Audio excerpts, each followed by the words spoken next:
What's up, everyone? Welcome to the Power Play with CJ. I'm going to focus in on the possible reunion, let's call it that, of Cody Franson, or the likely reunion, I should say, of Cody Franson and the Toronto Maple Leafs.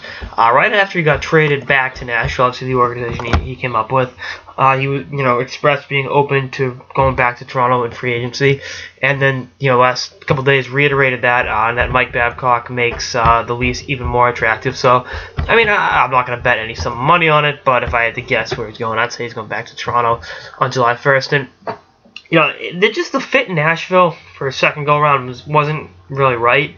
And I blame the coaching staff as much as I blame Franson, if not more so.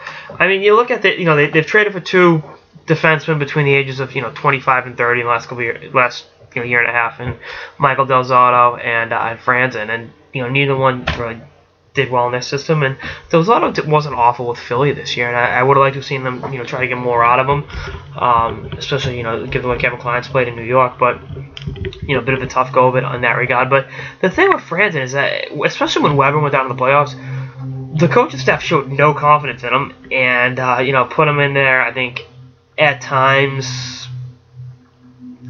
I don't say out of necessity. It was like, damn, we got no one else left. And I mean, Franson's played 400 games in the NHL. He was, I think, one of the Leafs' best players in the Bruins series 2 years ago. So I mean, to just throw him out like he's scrub is I think disrespectful, and takes away from I think how good of a player he can be.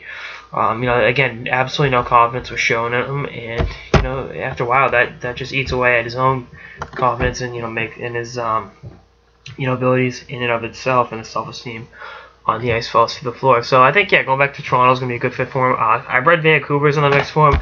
I know he played for the Giants, won a Memorial Cup in Vancouver, and is from British Columbia, so that's a fit. I mean, I said in my piece for Rand Sports a couple days ago, the thing with Franson is he could take a shorter deal and then try to cash in a year or two. He'll be 28 this summer.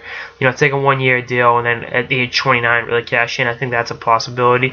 But we'll see what happens. Again, I really feel, I don't think I feel bad for him for how it ended in Nashville, but I think him and the coach, if not the coaching staff, are owed more of the blame. I mean, I don't think he was as piss poor a player as they like to think he was. So anyway, that's all. I got some sort of the power play with CJ on a possible return to Toronto for Cody Franson. Stay tuned for episodes throughout the playoffs and beyond. Later, guys.